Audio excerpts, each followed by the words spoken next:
এদিকে এক নিমিষে রাজনীতি চাকা ঘুরিয়ে দিলেন সাবেক প্রধানমন্ত্রী শেখ হাসিনা। ভারতে প্রথম প্রকাশ্যে লোকসভায় ভাষণ দিলেন তিনি। নির্বাচন বানচাল করতে মাঠে গেরিলা বাহিনী নামানোর ভয়ানক প্ল্যানে মেতেছেন তিনি। সরকার পতনের আন্দোলন শুরুর ঘোষণা দিয়ে তিনি ভাষণে ভয়ানক বার্তা দিয়েছেন। তাদের গোয়েন্দা তথ্য হচ্ছে না ইউনূস 12 তারিখে নির্বাচন করতে পারবেন, আর যদিও বা পারেন 12 তারিখের নির্বাচনের আগে পরে বাংলাদেশ ব্যাপক বিশৃঙ্খলার মধ্যে পড়বে। সেই বিশৃঙ্খলা এমনকি সরকার বা সরকার সমর্থক রাজনৈতিক গোষ্ঠীগুলোর সৃষ্টি হতে পারে এবং যে অনিশ্চিত পরিবেশ সৃষ্টি হবে তাতে হয় নির্বাচন হবে না, আর যদি বা নির্বাচন হয় তাহলে ক্ষমতা হস্তান্তর প্রক্রিয়াটা কোনোভাবেই শান্তিপূর্ণ হবে না। এসব খবরে এই রকম একটা বার্তা তার পাশাপাশি ভারত সরকার ইউনূস সরকারকে দিয়েছে যে জনপরিসরে রাজনৈতিক পরিসরে শেখ হাসিনাকে আওয়ামী লীগকে তারা সক্রিয় রাখতে চায়। এদিকে আন্তর্জাতিকভাবে পিছিয়ে যাচ্ছে ফেব্রুয়ারি মাসের নির্বাচন। রাজনৈতিক মহলে আলোচনা নির্বাচনের সময়সূচি নিয়ে কি নতুন করে অনিশ্চয়তা। রাজনৈতিক মাঠে খেলা শুরু হয়ে গিয়েছে, চারদিক থেকে নেমে আসছে ডক্টর ইউনূসকে ঘিরে নানা বার্তা। এদিকে শেখ হাসিনা স্পষ্ট করে বলেছেন বাংলাদেশের বর্তমান সরকারকে বৈধ সরকার মনে করেন না তিনি। তার ভাষায় আগামী 12 ফেব্রুয়ারি যদি নির্বাচন অনুষ্ঠিত হয় তারপর দৃশ্যপট বাংলাদেশের রাজনীতিতে আরো অস্থির করে তুলতে পারে। আওয়ামী লীগ এবং বিএনপি দুটো মিলে 80%-এর বেশি ভোট এ পর্যন্ত সবসময় পেয়েছিল। কাজে এর মধ্যে বাদ দিয়ে এবং আরও যে কয়েকটা দলকে বাদ দিয়েছে, আমার ধারণা শতকরা 50% লোককে বাদ দিয়ে এই নির্বাচন হচ্ছে। এই নির্বাচন কখনোই স্বাভাবিক গ্রহণযোগ্য নির্বাচন হতে পারে না, আমাদের দেশেও গ্রহণযোগ্য হবে না, বিদেশেও হবে না। এই কথাটাই শুধু আজকে আমি শেখ হাসিনার সময় একই কথা বলেছিলাম, বিএনপি যখন নির্বাচনে আসেনি। এদিকে আওয়ামী লীগকে বাইরে রেখে নির্বাচন গ্রহণযোগ্য হবে না জানালেন জি.এম. কাদের। আজকের এই মঞ্চ থেকে আমার যদি মৃত্যু হয় আমি এই মঞ্চ থেকে 1000বার বলবো জয় বাংলা, জয় বাংলা, জয় বাংলা। এদিকে যদি মৃত্যু হয় 1000বার জয় বাংলা স্লোগান দেব তারেকের মঞ্চে ছাত্রদল সম্পাদক। থাকলে আগত নৌকাটা ছিল শেষ নৌকার মধ্যে হতো, এরা নৌকাটা নাই। নৌকা যিনি কান্ডারি আমাদের সাবেক প্রধানমন্ত্রী হাসিনা, উনি আপনাদেরকে ফেলে ভারত করে দিল্লির দিকে বসে আসছে আর আমাদেরকে বিপদে ফেলে দিয়ে গেছে, তাই না? থাকলে অন্তত একটা গণতান্ত্রিক। এদিকে শেখ হাসিনা আমাদের বিপদে ফেলে গেছেন, তিনি থাকলে দেশ গণতান্ত্রিক ব্যবস্থায় চলতো জানালেন মির্জা ফখরুল।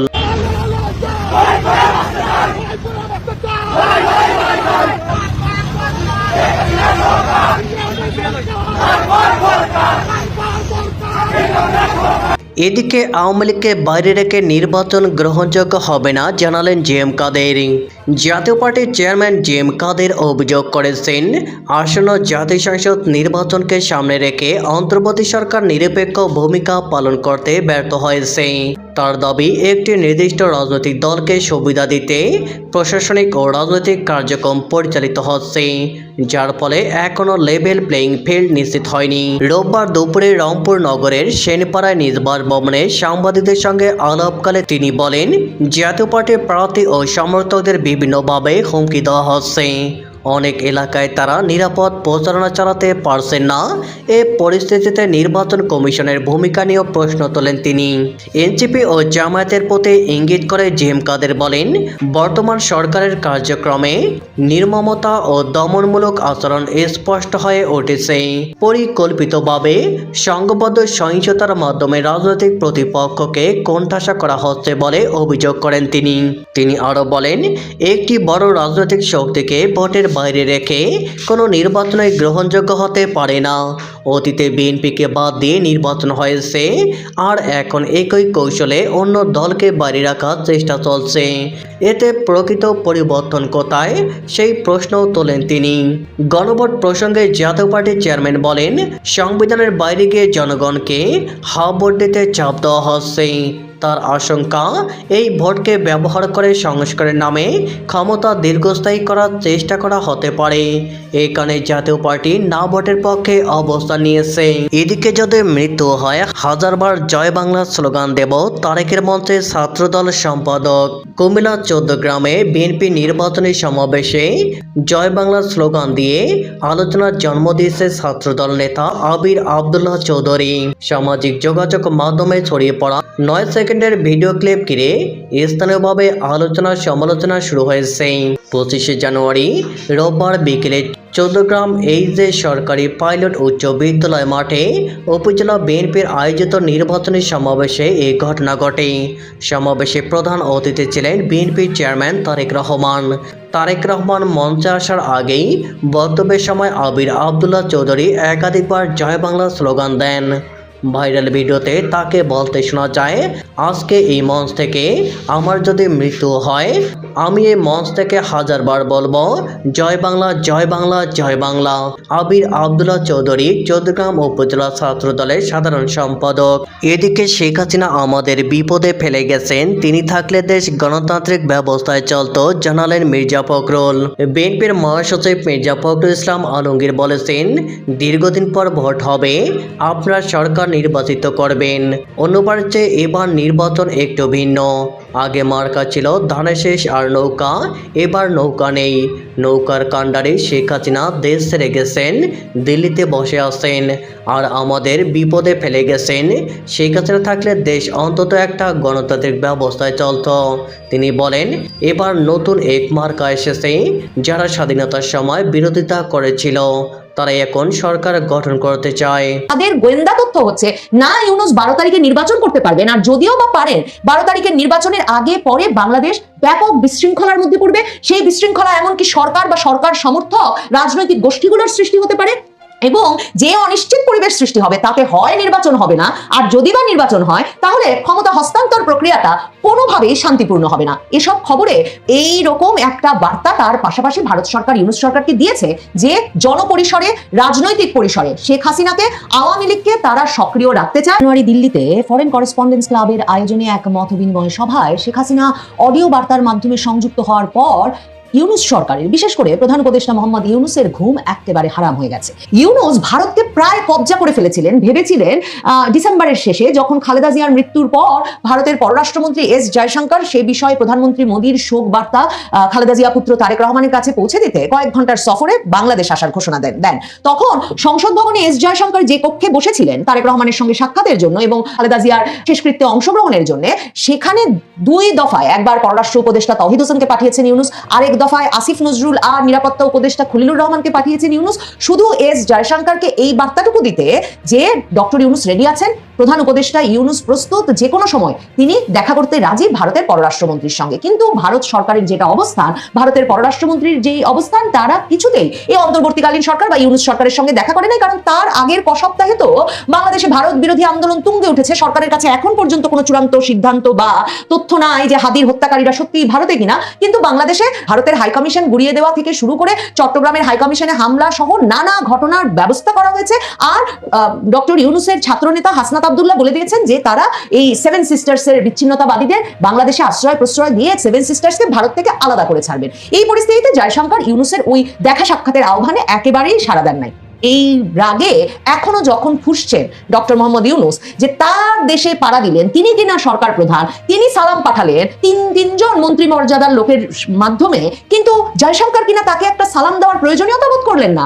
এই রাগে যখন ফোঁসফোঁস করে যাচ্ছেন ডক্টর মোহাম্মদ ইউনূস, তখন ভারত সরকার উল্টে আবারও ইউনূস সরকারকে একটু নাড়া দিয়ে দিতে শেখ হাসিনার রীতিমতো অডিও লিঙ্কে সংযুক্ত থেকে সংবাদ সম্মেলনের ব্যবস্থা করে ফেলেছে খোদ দিল্লিতে। শেখ হাসিনা প্রথমবারের মতো 23শে জানুয়ারি ওই অনুষ্ঠানটির মাধ্যমে একটা সংবাদ সম্মেলনে আনুষ্ঠানিকভাবে হাজির হলেন। তার ভক্ত সমর্থক নেতা কর্মীরা ব্যাপকভাবে অপেক্ষা করছিলেন যে হয়তো শেখ হাসিনা ভিডিও বার্তায় যোগ দেবেন বা ভিডিও লিঙ্কের মাধ্যমে সংযুক্ত হবেন, কিন্তু শেষ পর্যন্ত নিরাপত্তার কড়াকড়িতে সেটা সম্ভব হয় নাই। তিনি অডিও বার্তাতেই যোগ দিয়েছেন, যেই অডিও, যে গলার আওয়াজ ডক্টর ইউনূসকে মানে গত 17-18 মাস ধরে ব্যস্ত রেখেছে, যে কিভাবে এখনো শেখ হাসিনা কথা বলছে সেই গলায় শেখ হাসিনা এই দিল্লির সংবাদ সম্মেলনে হাজির হয়ে সরাসরি আক্রমণ করেছেন ইউনূস সরকারকেই। তিনি মোহাম্মদ ইউনূসকে মার্ডারাস ফ্যাসিস্ট ঘোষণা করেছেন, খুনে ফ্যাসিস্ট হিসেবে ঘোষণা করেছেন, বলেছেন তার হাতে বাংলাদেশ চরমপন্থীদের একটা স্বর্গরাজ্যে পরিণত হয়েছে, বাংলাদেশ তার অন্ধকারতম সময় পার করছে এবং ইউনূস সরকারের পতন না ঘটালে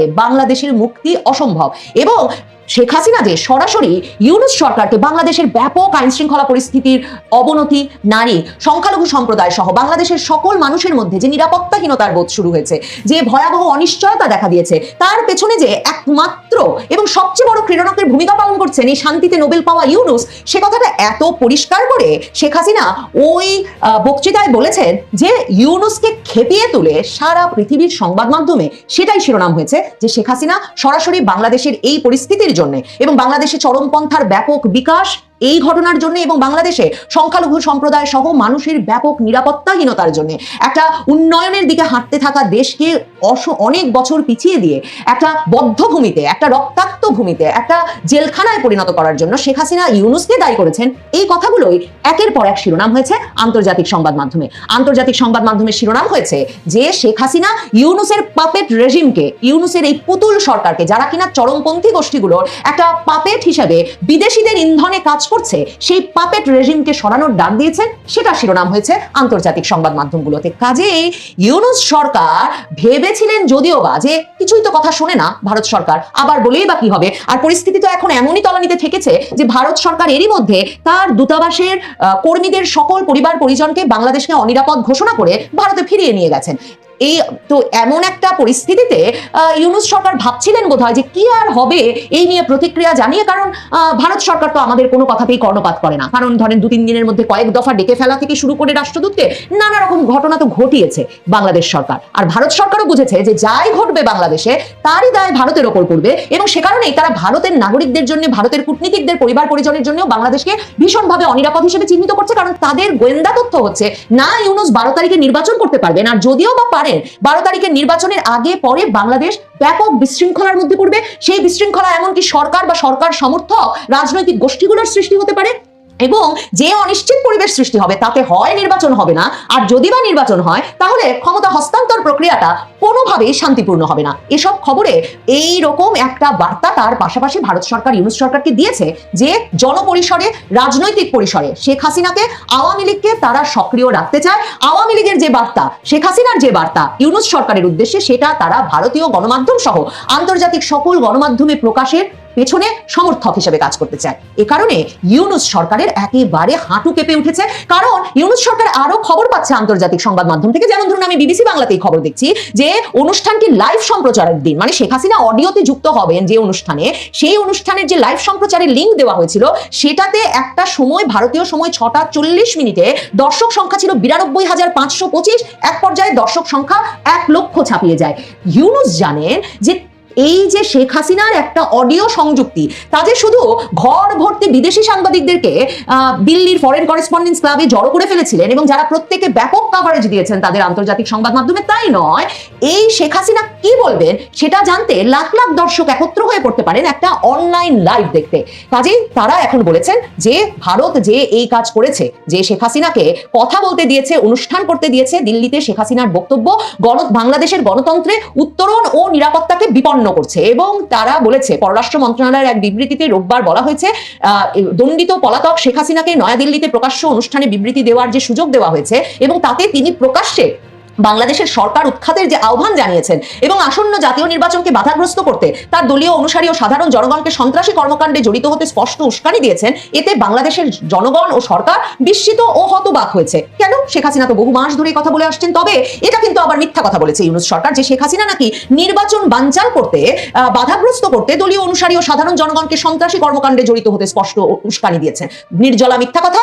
আপনারা যদি শেখ হাসিনার 5 দফা দেখেন, যার প্রথম দফায় শেখ হাসিনা ইউনূস সরকারের পতন চেয়েছেন, কারণ বলেছেন ইউনূস সরকারের পতনে বাংলাদেশের সাহসী নারী পুরুষ ঐক্যবদ্ধ না হলে এবং যাতে তারা আন্তর্জাতিক সম্প্রদায়কে পাশে পাবে, সেটা যদি তারা না হয় তাহলে কোনোদিন বাংলাদেশে অবাধ সুষ্ঠু নির্বাচন অনুষ্ঠিত হবে না। তারপর তিনি সংখ্যালঘু সম্প্রদায়, নারী, তাদের নিরাপত্তা চেয়েছেন। তিনি বলেছেন যে জাতিসংঘকে দিয়ে বাংলাদেশের 24-এর ঘটনার একটা নিরপেক্ষ পূর্ণাঙ্গ তদন্ত করাতে হবে যাতে প্রকৃত সত্য বেরিয়ে আসে। কিন্তু নির্বাচনে একমাত্র আওয়ামী লীগের নেতাকর্মী সমর্থকদের শেখ হাসিনা সহ আওয়ামী লীগ গত কয়েক মাস ধরে আহ্বান জানিয়ে আসছিলেন যে তারা যাতে নির্বাচন বয়কট করেন, মানে তারা যাতে নির্বাচনে ভোট দিতে না যান। শেখ হাসিনা বলছিলেন তারা নির্বাচনে ভোট দিতে যাবেন না তাদের নেতাকর্মী সমর্থকেরা, কারণ নৌকা যেহেতু থাকবে না ব্যালটে। এখন তারা সরাসরি সেই ভোট দিতে না যেতে অনুরোধ করছেন, আহ্বান জানাচ্ছেন, নো ভোট বলছেন। এবং তারা বলছেন যে ভোটে আওয়ামী লীগের নেতাকর্মী সমর্থকেরা কোটি কোটি ভোটারেরা অংশ নেবেন না, সে ভোট গণবয়কটের মাধ্যমে একটা অগ্রহণযোগ্য ভোটে পরিণত হবে। কাজে যে সরকার নির্বাচিত হয়ে আসবে তারা গ্রহণযোগ্যতা পাবে না। কিন্তু সরকার মিথ্যাচার করছে, ইউনূস সরকার। তারা বলছে শেখ হাসিনা নাকি তার অনুসারী ও জনগণকে সন্ত্রাসী কর্মকাণ্ডে জড়িত হতে স্পষ্ট উস্কানি দিয়েছেন নির্বাচন বানচালে।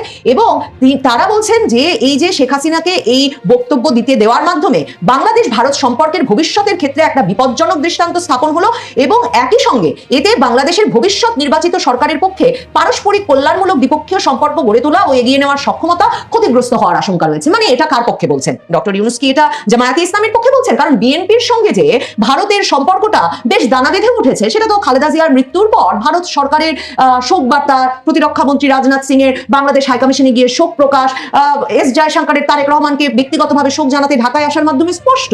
তাহলে কোন নির্বাচিত সরকারের সঙ্গে সম্পর্কে ক্ষতিগ্রস্ত হবে বলে ইউনূস সরকারের সন্দেহ, নাকি ভারত সরকারের যেটা সন্দেহ, আওয়ামী লীগেরও যেটা সন্দেহ যে ইউনূস সরকার নির্বাচনের পরেও সহজে ক্ষমতা হস্তান্তর করবেন না, কাজে নির্বাচনটা হয়ে গেলেও ক্ষমতাটা তার হাতে এবং তার কক্ষিগতই থাকবে। তিনি হয়তো বা তার মতো একটা কোয়ালিশন সরকারও গঠনের চেষ্টা করতে পারেন, একটা জাতীয় সরকার গঠনের চেষ্টা করতে পারেন, জুলাই সনদ অনুমোদিত হয়ে যাওয়ার মাধ্যমে তার থেকে যাওয়াটা আরো দীর্ঘায়িত করতে পারেন, এবং জুলাই সনদের হ্যাঁ ভোটের মাধ্যমে জয়যুক্ত হওয়াকেই তার সরকারের জয়যুক্ত হওয়া হিসেবে দেখাতে পারেন। এমন সব সন্দেহ গোয়েন্দা তথ্যের কি তাহলে ভিত্তি খুঁজে পাওয়া যায় ইউনূস সরকারের এমন একটা বিবৃতির মাধ্যমে? আর ইউনূস সরকার সবচেয়ে মজার যেই মন্তব্যটি করেছেন বলে আমার মনে হয়েছে এই পররাষ্ট্র মন্ত্রণালয়ের তরফে ভারত সরকারকে পাঠানো বিবৃতিতে, সেটা হচ্ছে অন্তর্বর্তীকালীন সরকার বলেছেন নির্বাচন কেন্দ্রিক যে কোনো সহিংসতা ও সন্ত্রাসী কর্মকাণ্ডের জন্য তারা আওয়ামী লীগকেই দায়ী করবেন আসন্ন জাতীয় নির্বাচনের আগে ও নির্বাচনের দিনে সংঘটিত যে কোনো সহিংসতার জন্য। মানে এই হুমকি তারা ভারত সরকারকে দিচ্ছেন কেন? ভারত সরকার বাংলাদেশে নির্বাচনের আগে এবং পরে সহিংসতা ঠেকাতে সরকারের ব্যর্থতার দায় সরকার কোন রাজনৈতিক দলকে দেবে? সরকার তার ঘোষিত নিষিদ্ধ ঘোষিত কোনো রাজনৈতিক দলে দেবে কি দেবে না তাতে ভারত সরকারের কি আসে যায়? আসলে সময় যত ঘনিয়ে আসছে নির্বাচনের, কি করে ক্ষমতায় আরো লম্বা সময় থাকবেন সেটা ভাবতে ভাবতে ইউনূস সরকারের মাথা খারাপ হওয়ার দশা। এই এত কিছু যখন তাকে সামাল দিতে হচ্ছে, দেশের ভেতরে কি গন্ডগোল লাগিয়ে, কি আইন শৃঙ্খলা পরিস্থিতির অবনতি ঘটিয়ে, কাকে কি বুঝিয়ে শেষ পর্যন্ত নিজেদেরকে একরকমের স্থায়িত্ব দেবেন, সে খেলায় যখন মত্ত ইউনূস সরকার, তখন কিনা ভারত শেখ হাসিনাকে একেবারে জনপরিসরে সংবাদ সম্মেলনে বের করে আনলো। ইউনূস সরকারের ঘুম এর পরেও কি হারাম না হয়ে পারে?